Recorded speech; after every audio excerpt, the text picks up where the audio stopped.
బడికెళ్తానే ఓ అమ్మ బాగా చదువుకుంటానే, నా బాధను ఆలకించవా ఓ నాన్న నన్ను బడికి పంపించవా.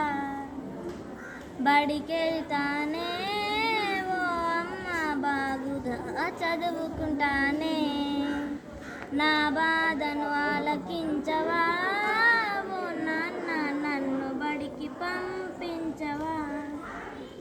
ఎండలలో కొండలలో పశువులనే కాయలేను, కట్టడాల పనికెళ్ళి రాళ్ళను నే మోయలేను. ఎండలలో కొండలలో పశువులనే కాయలేను, కట్టడాల పనికెళ్ళి రాళ్ళను నే మోయలేను. నా చేతి గాయాలతో నరకాన్నే చూడలేను, బడికెళ్తానే